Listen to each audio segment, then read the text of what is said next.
योगी आदित्यनाथ सरकार में अतिक्रमण पर लगातार सख्ती जारी है। अवैध मकान से लेकर मस्जिद तक सब पर बुलडोजर का शिकंजा कस रहा है। अब यही बुलडोजर सिद्धार्थनगर जिले तक पहुंच गया है, जहां डुमरियागंज तहसील में स्थित फागू शाह बाबा की 105 साल पुरानी मजार को जिला प्रशासन ने बुलडोजर चलवाकर जमींदोज कर दिया। प्रशासन का दावा है कि यह मजार सरकारी चारागाह भूमि पर अवैध तरीके से बनी हुई थी, जबकि स्थानीय लोग और विपक्ष इस कार्रवाई को धार्मिक भेदभाव और मुस्लिम समाज के उत्पीड़न से जोड़ रहे हैं। आप इन तस्वीरों में देख सकते हैं, यह वही जगह है जहां फागू शाह बाबा की मजार थी। हर गुरुवार यहां श्रद्धालु भारी संख्या में पहुंचते थे और मन्नत मांगते थे। स्थानीय लोगों का कहना है कि यह मजार हिंदू मुस्लिम एकता की प्रतीक थी, लेकिन 16 जुलाई की सुबह भारी पुलिस बल की मौजूदगी में एडीएम, एसपी और प्रशासनिक अफसरों के साथ इस मजार को गिरा दिया गया। अब इस कार्रवाई को लेकर लखनऊ तक सियासत तेज हो गई है। नेता प्रतिपक्ष माता प्रसाद पांडे का गुस्सा फूट पड़ा है। क्या कहा, सुनिए।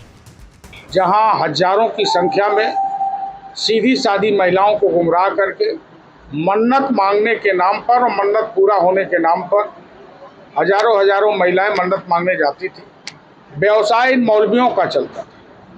हमें जानकारी मिली कि यह जमीन पश्चर की है, अवैध तरीके से मजार बनाई गई है।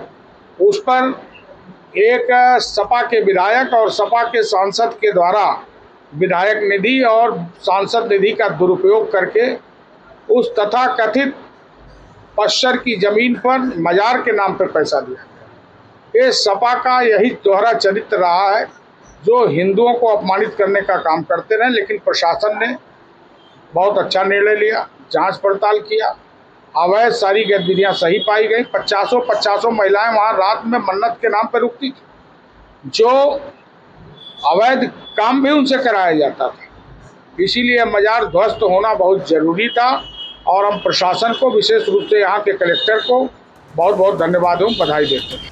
सुना आपने, सपा नेता कह रहे हैं कि भाजपा सरकार का यह अतिक्रमण पूरी तरह से सांप्रदायिक है और साथ ही इस मुद्दे को विधानसभा से लेकर सुप्रीम कोर्ट तक ले जाने की बात कही है।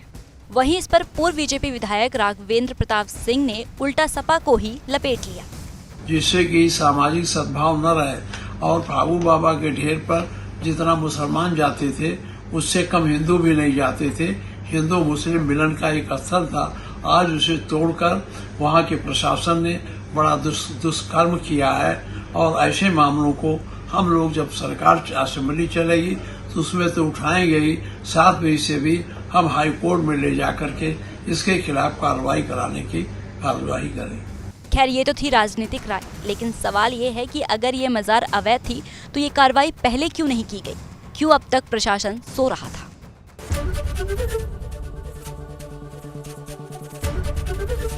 एबीपी गंगा, खबर आपकी, जुबान आपकी।